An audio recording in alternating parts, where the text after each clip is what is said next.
안녕하세요. 저는 이혼을 하고 여행을 다니며 혼자 살고 있어요.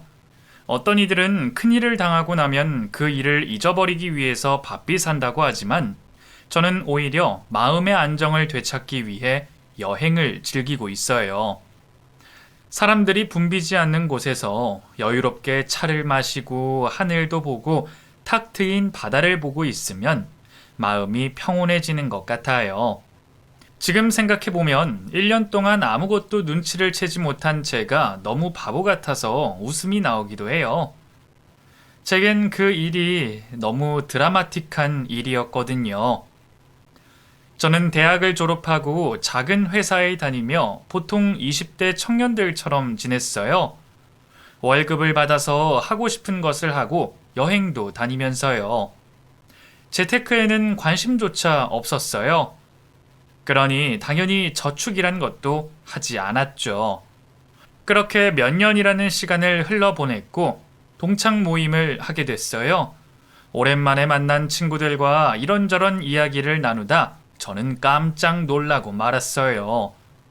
졸업을 하고 같은 시간을 보낸 친구는 저와 다르게 대출을 끼고 있었지만 집을 가지고 있었어요.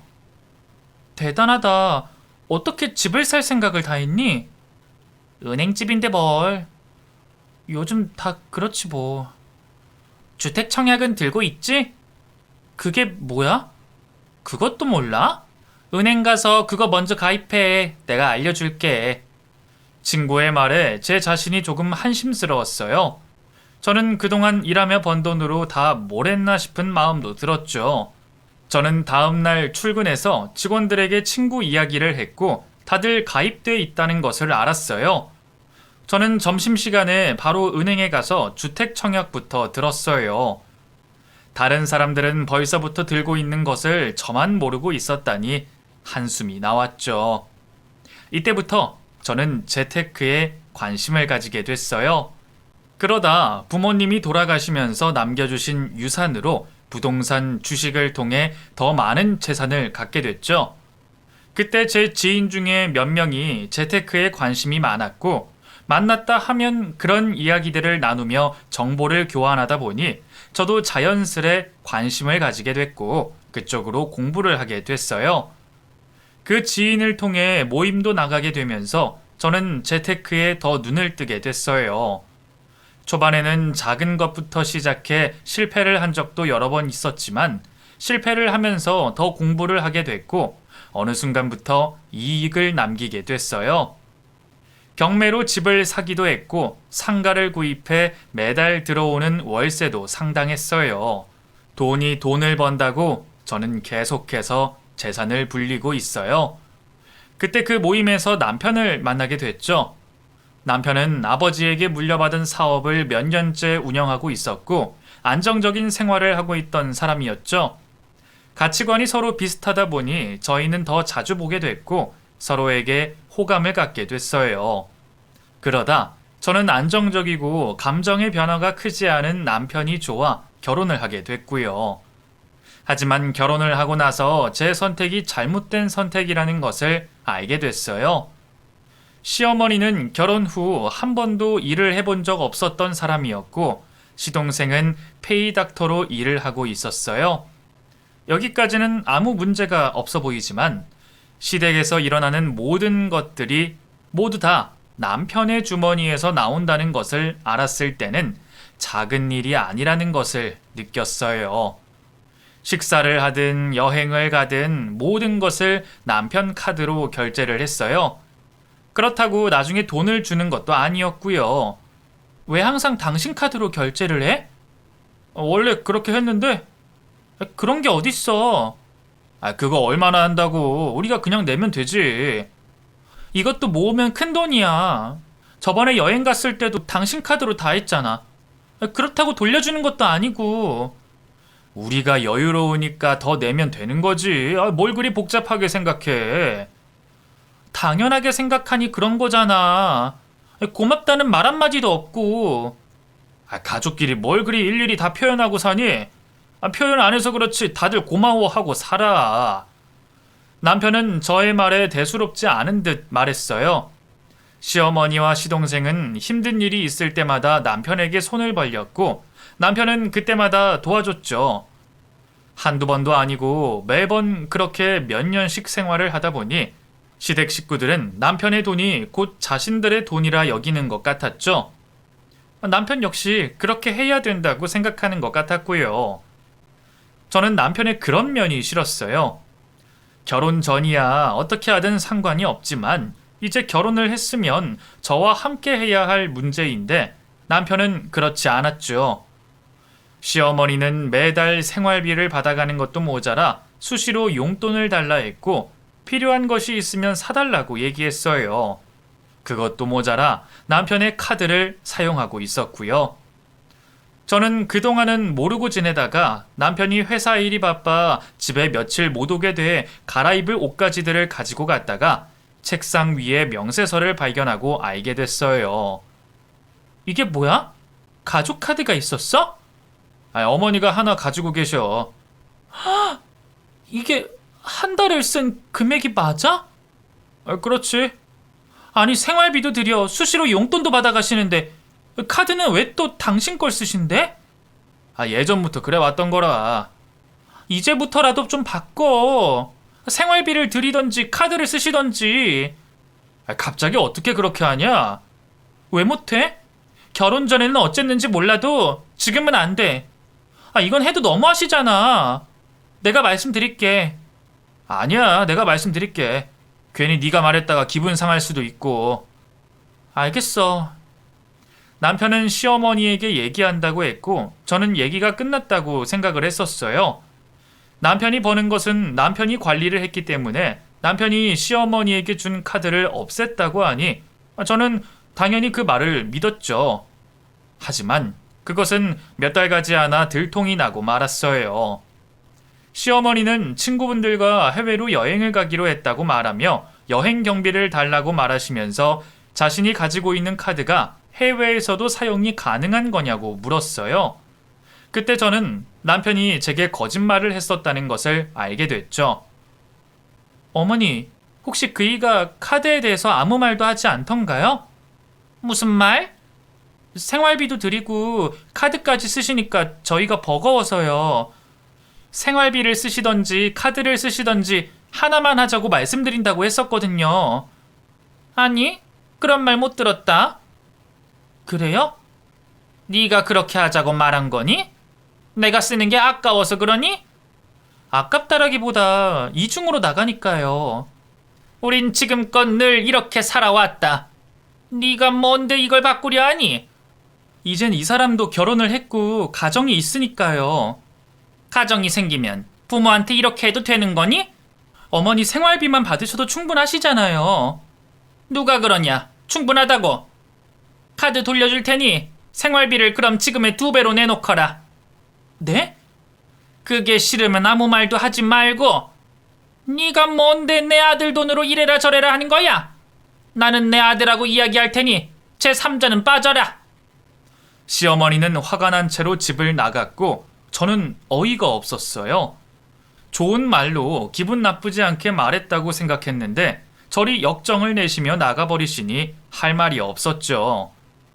그날 저녁 퇴근한 남편은 시어머니에게 달달 볶이다가 왔는지 저에게 자기들은 이렇게 살아왔고 지금까지 아무 문제가 없었다며 괜한 분란을 일으키지 말라고 했어요.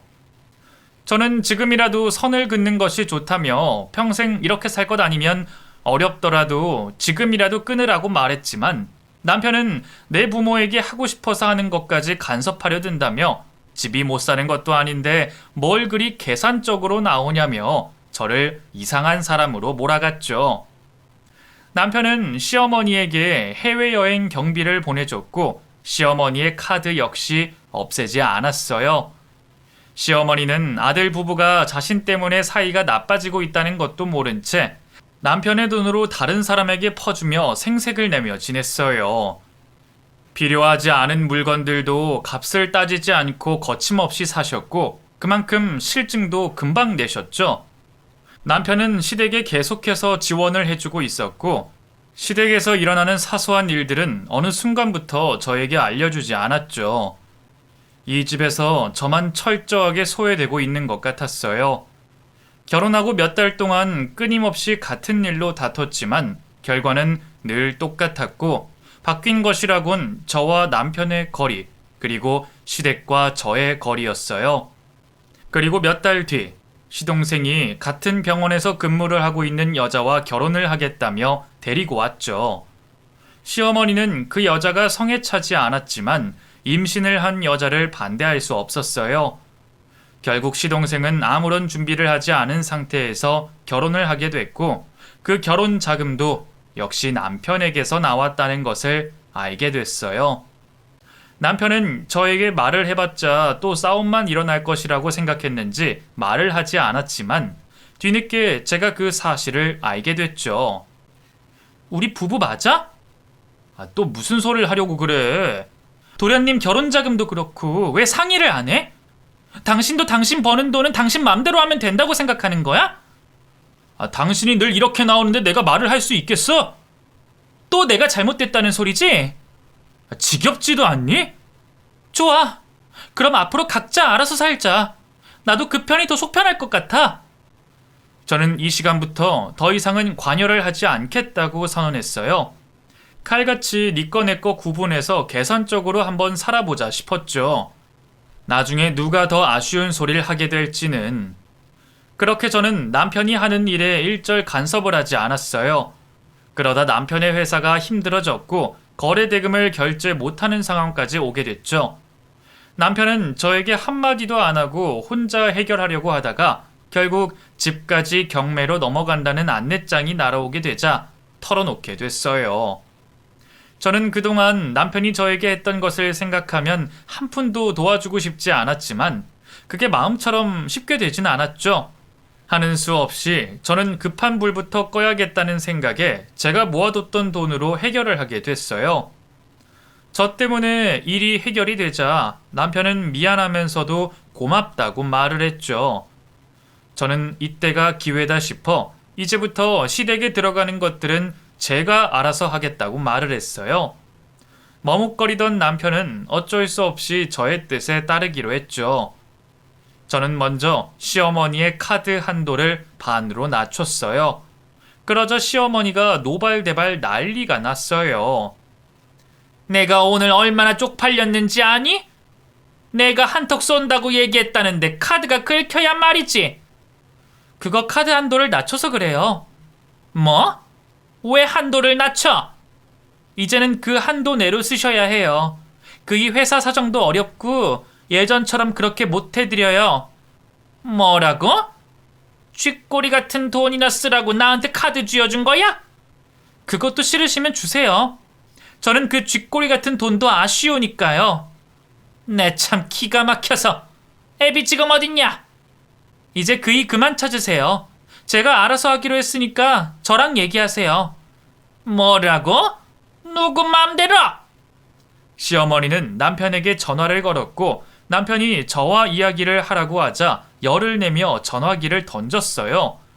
저는 아랑곳하지 않고 카드 쓰기 싫으시면 돌려달라고 말을 했죠. 시어머니는 더럽다며 그 돈 안 쓰고 만다며 카드를 제게 던지시고는 나가셨어요. 저는 바닥에 떨어진 카드를 주우며 답답한 사람은 내가 아니라 어머니라고 말했죠. 그 일 이후로 시어머니는 한동안 저희 집에 발걸음을 하지 않으셨어요. 그러던 어느 날 시어머니가 저녁 식사를 같이 하자며 저희를 불렀죠. 화가 나서 한동안 연락을 하지 않으시다가 갑자기 저녁을 같이 먹자고 하시니 무슨 일이 있는 건 아닌가 싶었어요. 시어머니는 남편이 좋아하는 음식들을 잔뜩 차려놓고서는 남편의 밥숟가락 위에 반찬을 올려주며 남편의 눈치를 살피는 것 같았어요.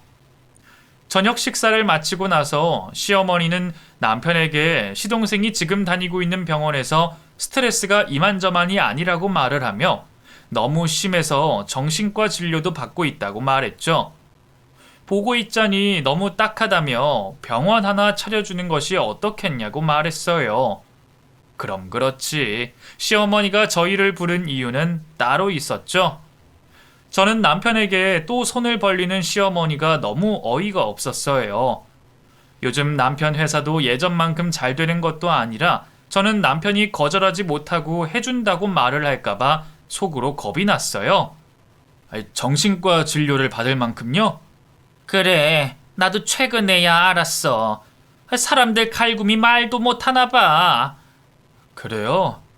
너도 알잖니. 일이 힘든 건 견딜 수 있지만 어디 사람 힘든 건 견딜 수가 있겠니?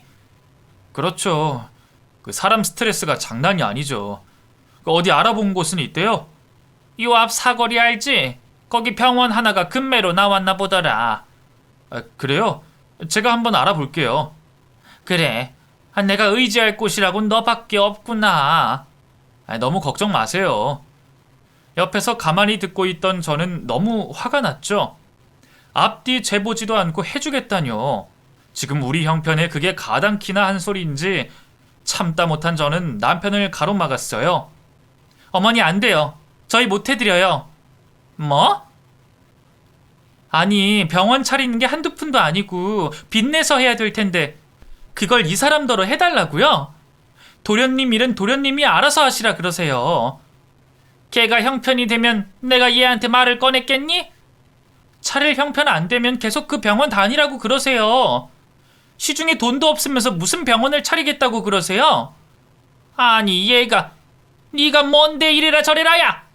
너 그렇게 살면 못 쓴다. 어려울 때 같이 도와줘야지.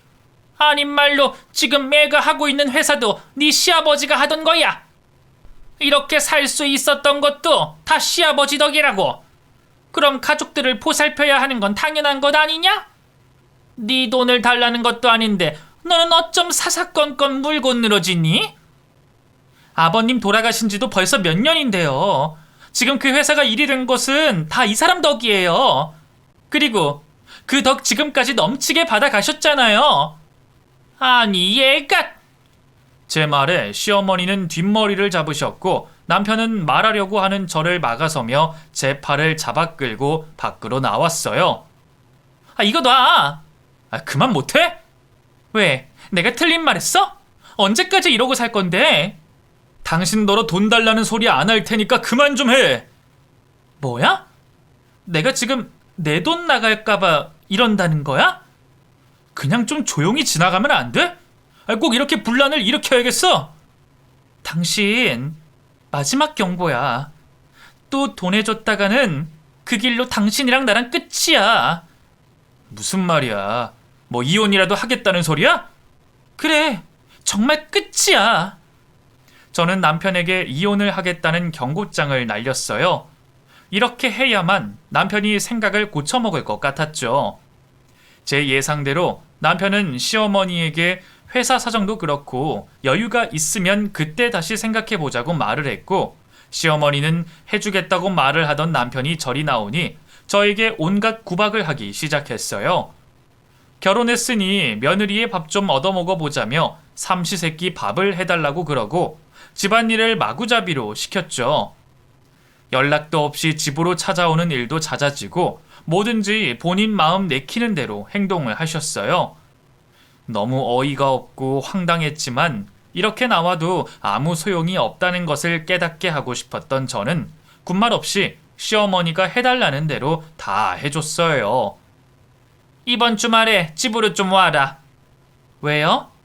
친구들이랑 저녁 먹기로 했다. 둘째는 임신해서 조심해야 하니 네가 와서 좀 해라. 그럴게요. 저는 시어머니가 해달라는 음식들의 재료를 사서는 시댁으로 들어갔어요. 동선에는 괜히 사람들 왔다 갔다 하면 불편하다고 친정에 보냈다고 그랬죠. 저는 주방에 들어가 재료들을 정리하고 있었어요. 그때 시어머니가 주방에 오시더니 하던 일은 잠시 놔두고 집안 청소를 하자고 말했죠. 저는 저녁에 손님이 오시면 지금부터 음식을 만들어야 된다고 말했어요. 내 친구들은 내일 저녁에 올 거야. 네? 그게 무슨 말씀이세요? 오늘 들어오라고 하셨잖아요. 친구들 오는데 집이 더러워서 너는 하루 일찍 오라고 한 거야. 내가 할 일 없이 너를 일찍 불렀겠니? 시어머니의 말에 저는 기가 찼어요. 사람을 이런 식으로 골탕을 먹이시다니 어이가 없었죠. 저는 시어머니의 말대로 대청소를 시작했어요. 어찌나 묵은 때들이 많았던지 치워도 끝이 없었죠. 저녁 때가 되자 겨우 끝이 났고 좀 쉬어보겠다고 잠시 자리에 앉았는데 시어머니가 또다시 불렀어요. 저녁이 다 됐는데도 저녁 줄 생각을 하지 않는다며 잔소리를 늘어놓으셨죠. 저는 무거운 몸을 이끌고 주방으로 갔고 반찬 하나 없는 냉장고를 보고 짜증이 났어요. 정말 저를 골탕 먹이려고 그러시는 것이 분명했거든요. 그때 제가 시댁에 있다는 것을 알고 남편이 고기를 사들고 들어왔어요. 남편 덕에 저는 저녁을 해결할 수 있었고 시어머니는 아쉬워하는 표정이 역력했죠. 심보가 아주 고약한 시어머니의 얼굴이었어요. 시댁에서 하룻밤을 보낸 남편은 출근을 했고 저는 아침부터 저녁에 올 시어머니의 친구분들에게 대접할 음식들을 준비하느라 바빴어요. 거의 음식이 마무리가 되었을 때 친구분들이 오셨고 제가 차려준 음식들을 먹으며 맛있다고 칭찬을 해주셨어요. 그리고는 다 같이 둘러앉아 고스톱을 치셨죠. 얘야, 여기 과일이랑 맥주 좀 챙겨와라. 얘야, 김치 좀 먹고 싶지 않니? 얘야, 전이 식었다. 시어머니는 친구분들과 고스톱을 치시면서도 끊임없이 저를 불러댔고 얘야라는 소리에 노이로제가 걸릴 것 같았어요. 친구분들이 다 가시고 뒷정리까지 싹 다 끝내고 나니 자정이 훌쩍 넘었죠. 시어머니는 늦었으니 자고 가라고 했지만 저는 한시라도 같이 있고 싶지 않아 집에 간다며 길을 나섰어요. 어둑어둑해진 길을 걸으니 눈물이 터져나왔죠. 돈 때문에 사람을 이렇게 못살게 굴다니. 이러면 이럴수록 제가 더 강해진다는 것을 시어머니는 모르시는 것 같았어요. 시어머니는 자신이 그렇게 하면 며칠 안에 백기를 들 줄 알았는데 제가 아무 소리도 하지 않자 안 되겠다 싶었던지 마음 약한 남편을 들들 볶기 시작했죠. 자꾸 남편에게 연락을 해서 앓는 소리를 했어요. 시동생 병원에 다녀오는 길이다. 오늘은 어떻더라. 보고 있으니 가슴이 너무 아프더라. 이런 식으로 전화를 계속하며 남편의 마음을 흔들어 놨죠. 그러다 한 번은 자고 있는데 전화벨이 울렸어요. 잠결에 전화를 받았더니 시어머니가 시동생이 이상하다며 급히 부르셨어요. 저희는 깜짝 놀라 잠옷에 외투만 걸치고서는 헐레벌떡 달려갔죠. 시댁에 도착했더니 시동생은 핏기 없는 얼굴로 자리에 누워 있었고 시어머니와 동서는 그 옆을 울면서 지키고 있었어요. 시어머니는 남편을 보자마자 남편의 손을 잡고는 대성통곡을 하셨어요. 어쩌면 좋으냐? 왜 이래요? 최근에 스트레스가 더 심해져서 며칠 동안 병원에도 못 가고 불안해서 잠도 제대로 못 잤어. 왜 이제야 연락하셨어요? 시간이 지나면 괜찮겠지 싶었는데 이렇게 쓰러질 줄 누가 알았겠니? 네 동생 살린다 생각하고 이 어미 부탁 좀 들어줘. 얘가 이 정도로 심각한데 어떻게 또 거길 보내겠니? 고대 아빠가 될 텐데 그렇다고 다니고 있는 병원을 그만둘 수도 없는 노릇이고. 남편은 지금까지 잘 참고 있다가 그 모습에 모든 것이 와르르 무너졌고 결국 대출을 받아 시동생에게 병원을 차려주겠다고 말을 했어요. 저는 너무나 기가 막혔죠. 분명 이혼이라고 말을 했는데도 대출까지 받아가며 병원을 차려주겠다는 남편에게 깊은 배신감이 들었고 제가 그동안 시어머니의 모진 구박에도 참으며 지냈던 시간들이 아무 소용이 없게 돼버린 것 같았어요. 남편에게 저는 아무것도 아닌 사람처럼 느껴졌어요. 집에 돌아온 저는 짐가방을 쌌고 당분간은 따로 지내며 생각해보자며 그 집을 나왔어요. 남편은 그러지 말고 집에서 이야기를 나누자고 말했지만 남편과는 단 1분이라도 같이 있고 싶은 마음이 없었어요. 집을 나온 저는 호텔에 묵으면서 며칠 동안 계속해서 생각했어요. 저런 남편과 평생 이렇게 시어머니의 뒤치다꺼리를 하면서 살 수 있을까? 저는 아니라는 결론을 내렸고 남편의 저 병은 고칠 수 없는 고질병이라고 생각한 저는 남편과 이혼을 결심하게 됐죠. 그리고 남편에게 만나자며 카페로 불렀어요. 우리 그만 이혼하자. 더 이상은 이렇게는 못 살아. 연기 병원 그냥 주는 것 아니야. 나중에 자리 잡으면 다 갚아준다고 그랬어. 아니, 이제 그런 건 중요하지 않아. 그럼 정말 이혼하겠다는 소리야? 내가 저번에 분명히 경고했었지. 도와주면 이혼이라고. 이건 당신이 선택한 결과야. 이건 아니잖아. 다 죽게 생긴 애를 그럼 그냥 뒀어야 해? 누가 다 죽어? 당신 정말 모르겠어? 그거 당신 어머니가 다 꾸민 짓이야. 그럴 리 없어. 당신이 믿고 안 믿고는 이제 나랑은 상관없는 일이야. 내 건 다 작성했으니까 나머진 당신이 알아서 처리하고 알려줘. 이건 아니야. 다시 생각해보자. 내 마음은 완전히 정리됐고 우린 이제 완전히 끝났어. 저는 자리에서 일어나 카페를 나왔고 남편은 저를 부르며 따라 나왔어요. 걸어가고 있는 저의 팔을 붙잡아 당겼죠. 자신은 아직 준비가 되어 있지 않은데 이렇게 본인 이야기만 하고 나가면 어쩌냐고 다시 생각해보자고 말했어요. 저는 제 팔을 잡고 있는 남편의 손을 뿌리치며 초록불이 깜빡거리는 신호등을 보고 남편을 피해 급히 횡단보도를 건넜고 남편은 빨간불로 바뀐 신호를 미처 보지 못하고 저를 따라 뛰어오다 그만 사고를 당하고 말았죠. 제 뒤로 쾅 하는 소리와 함께 사람들이 웅성거리는 소리가 들렸고 저는 뒤를 돌아봤어요. 남편은 바닥에 피를 흘리며 쓰러져 있었죠. 저는 다급하게 뛰어가 쓰러진 남편을 보고 다리에 힘이 풀렸어요. 사람들은 저마다 신고를 하고 있었고 저는 목소리조차 나오지 않았었어요. 곧이어 구급차가 왔고 남편은 병원으로 옮겨 수술을 하게 됐죠. 수술실 밖에서 기다리고 있는데 시어머니가 뛰어들어왔어요. 이게 다 무슨 일이냐? 얘는 지금 어디에 있어? 수술실에 있어요. 어쩌다가 이렇게 됐니? 왜 갑자기 차도로 뛰어들어? 저를 따라 나오다가 그만... 뭐? 죄송해요. 같이 있던 너는 말짱한데 왜 내 아들은 저기에 있냐? 도대체 우리 집이랑 무슨 원수를 졌길래 내 아들을 이리 만들어? 죄송해요. 시어머니는 저를 붙잡고는 울부짖었어요. 남편의 수술은 끝이 났지만 의식은 돌아오지 않았죠. 저는 다리에 힘이 풀려 주저앉았어요. 저를 부르던 남편의 마지막 목소리가 제 귓가에 맴돌았죠. 네가 우리 애를 저리 만든 거다. 이제 어쩔 거냐? 이제 어쩔 거야? 남편이 하는 걸 사사건건 다 트집을 잡더니 기어이 애를 저지경으로 만들었어.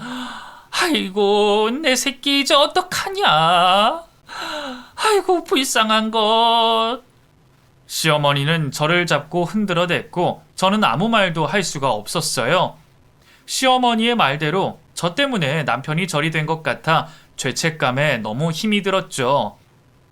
그때 제가 그리 나가지만 않았더라도, 아니 길 건너편으로 걷지만 않았더라면 남편이 저런 사고를 당하지 않았을 텐데 온통 머릿속에는 그 생각밖에 없었어요. 남편은 의식불명 상태로 중환자실에 몇 달을 지냈어요. 그 사이 남편의 부재로 회사를 더 이상 운영하기가 어렵다고 판단한 저는 회사를 정리하기로 했죠. 사정이 어려웠던 회사라 정리를 해도 남는 것이 거의 없었어요. 남편의 회사까지 정리를 하고 저는 할 일 없이 그저 멍하니 하루하루를 보냈어요. 면회 시간이 되면 남편을 보는 것이 저의 하루 일과였죠. 그러다 시어머니께서 저에게 할 말이 있다며 부르셨어요. 애비가 병원 해주기로 한 거 기억하고 있지? 네. 애비 말대로 진행하고 있었는데 저러고 의식 없이 있으니 이 일을 어떻게 하면 좋겠니? 제가 해드릴게요. 네가 무슨 돈으로? 그 정도는 있어요. 그렇게 큰 돈이 있으면서도 그동안 애비를 볶아댔던 거냐? 그렇게 혼자 잘 먹고 잘 살려고 하다가 애비가 저리 된 게 아니야. 어머니, 그건 됐고 앞으로 매달 생활비도 너한테 받으면 되겠구나. 그럴게요. 웬일이냐? 네가 이리 고분고분하게 말을 다 하고? 원하는 대로 다 해드릴 테니까 이제 그만 가봐도 되죠? 그래, 그래라. 사람 저리 만들어 놓더니 혼이 하나 빠졌나? 제가 왜 저래?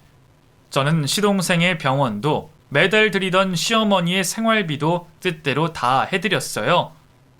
남편을 저리 만들었다는 죄책감에 그렇게라도 해야지 제 마음이 편안했거든요.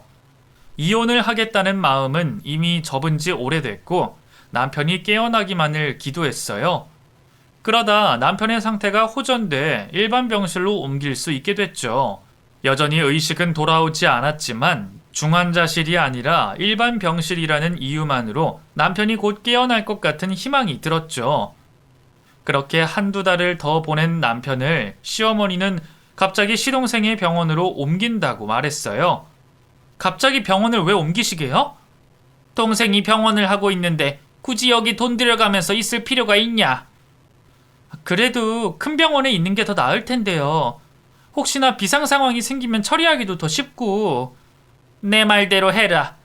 아무리 커도 가족만큼 더 잘 챙기겠냐? 이 병원의 환자가 얘 하나도 아니고. 그건 그렇지만 긴 말하지 말고 그렇게 해. 여기 매달 들어가는 돈보다야 훨씬 적게 들지 않겠니? 알겠어요. 남편은 결국 시동생의 병원으로 옮겼고 그때부터 시어머니와 저는 요일을 정해가며 병원에 있기로 했어요. 있어도 할 것은 딱히 없었지만 병원에 나와 누워있는 남편의 얼굴을 한 번이라도 보는 것이 마음이 편했죠. 그렇게 남편은 1년이라는 시간이 흐르는 동안 깨어나지 않았고 저는 다람쥐 쳇바퀴처럼 똑같은 일상을 반복하고 있었어요. 그러다 결혼기념일이 돌아왔고 남편은 병원에 누워있는 신세지만 기념일을 챙기고 싶은 마음에 남편에게 줄 선물을 사러 백화점에 들렀어요. 사고가 없었더라면 같이 선물도 사고 맛있는 식사도 했을 텐데 연인끼리 가족끼리 데이트를 하는 모습을 보니 가슴 한구석이 시려왔죠. 그들의 모습을 부러워하던 저는 남편이 좋아하는 브랜드 매장 앞에 섰고 언젠가 깨어날 남편에게 입힐 옷을 하나 장만했어요. 그리고 집으로 바로 갈까 하다가 병원에 잠시 들렸죠. 닫히는 엘리베이터 문을 잡고는 간신히 엘리베이터를 탔어요. 안에는 환자복 입은 환자 한 명이 외투에 모자를 꾹 눌러 쓴 채 고개를 숙이고 있었죠. 저와 같은 층을 가는 사람이었어요. 고개를 숙이고 있었지만 그 모습이 어딘가 낯설지 않았어요. 저도 모르게 계속 그 환자를 쳐다보게 됐죠. 그랬더니 그 환자는 원래 가려던 층보다 더 낮은 층을 누르더니 엘리베이터 문이 열리자마자 급하게 내렸어요. 저도 모르게 그 환자를 따라 내렸고 그 환자가 가는 곳으로 따라갔죠. 그때 병실에서 나오던 시동생과 마주쳤어요.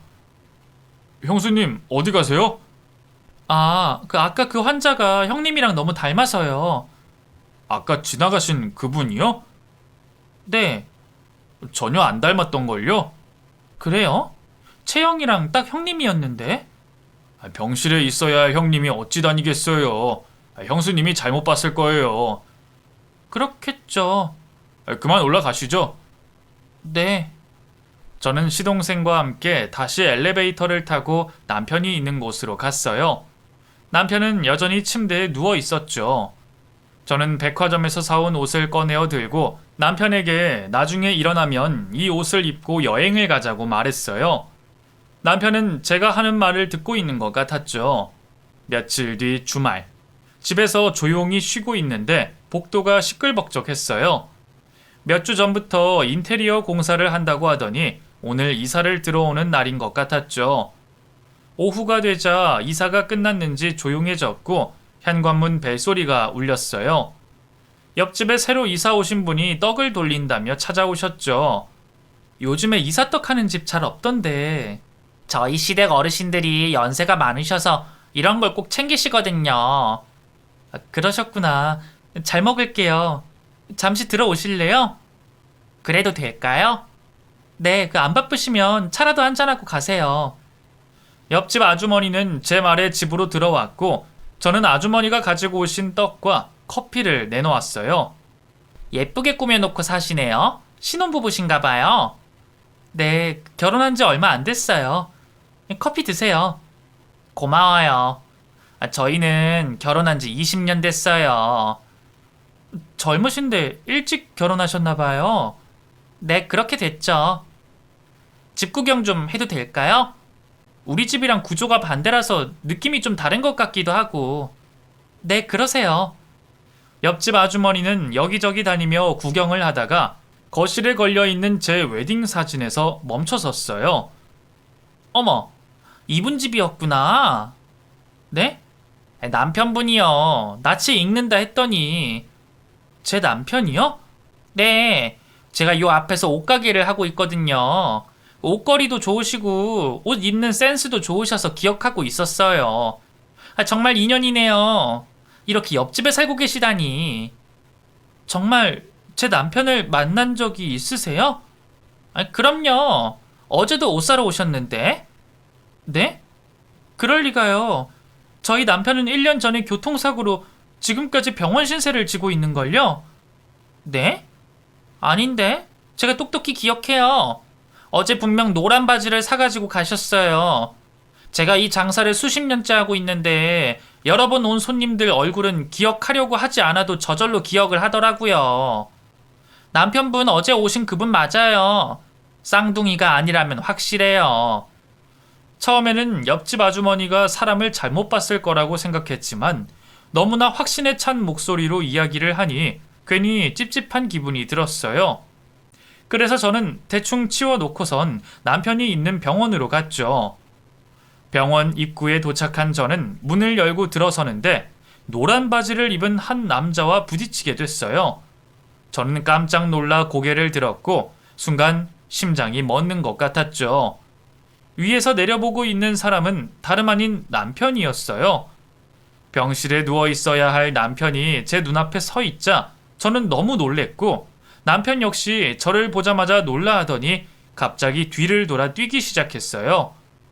뛰어가고 있는 남편의 뒷모습을 넋놓고 바라보다가 저는 이내 정신을 차렸고 남편의 병실로 다급하게 올라갔죠.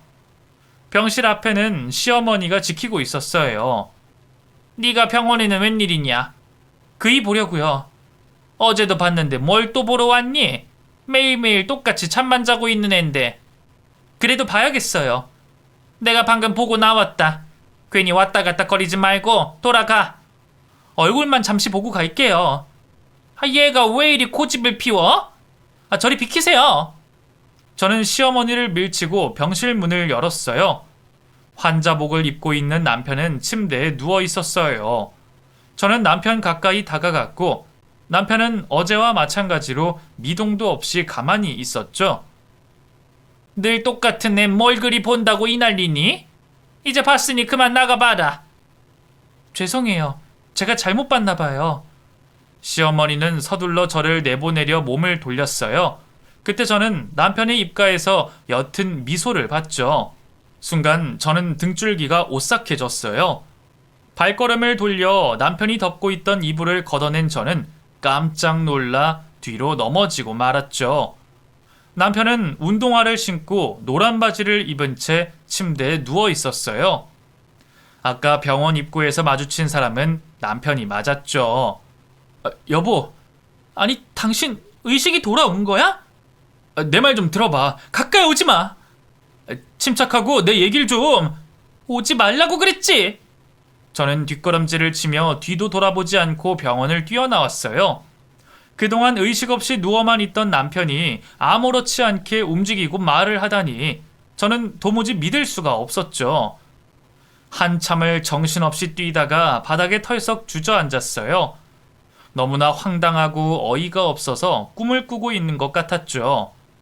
저렇게 멀쩡한 몸으로 그동안 저를 속였다고 생각하니 이가 바득바득 갈렸어요.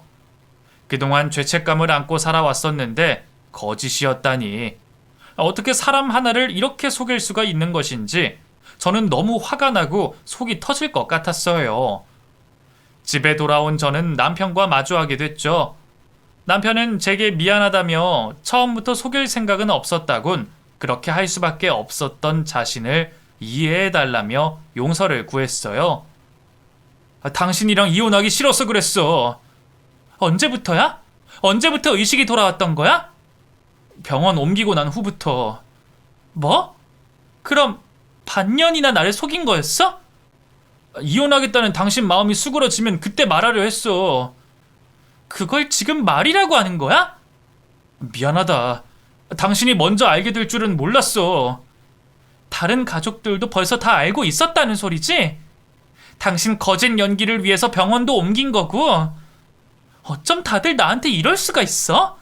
내가 그동안 얼마나 마음고생 심했는 줄 알아? 진짜 미안해. 하지만 정말 당신과 잘하고 싶어서 그랬던 거야. 정말 그게 다야. 나랑 잘 살겠다고? 그래서 나를 속였다고? 무슨 귀신 씨나라 까먹는 소리야. 난 더 이상 당신이랑 못 살아. 이제는 당신에 대한 죄책감도 사라졌고 정말 미련 하나 없이 이혼할 수 있을 것 같아. 당신이 정말 나한테 사죄하고 싶다면 질척거리지 말고 이혼해. 남편은 저와 이혼을 하기 싫어 거짓 연기를 했지만 이 일로 오히려 더 깔끔하게 이혼을 하게 됐고, 남편과 헤어진 저는 이곳저곳으로 여행을 다니며 마음의 안정을 되찾아가고 있어요. 그때 당시에는 너무 기가 막혔지만 지금 생각해보면 그 반년 동안 왜 눈치를 채지 못했을까 웃음이 나기도 해요. 그때 당시에는 하늘이 무너질 것 같은 큰일이었는데 지금은 또 웃으며 말할 수 있는 하찮은 일이 돼버린 것도 신기할 따름이에요. 시간이 흘러감에 따라 마음가짐에 따라 큰일이라고 생각했던 일이 별 대수롭지 않은 일이 될 수도 있나 봐요. 지금 현재 힘든 일을 겪고 계시는 분들도 너무 힘들어하지 않으셨으면 좋겠고, 저처럼 아무렇지 않게 지금의 일을 이야기할 수 있는 그런 날이 오기를 바랄게요.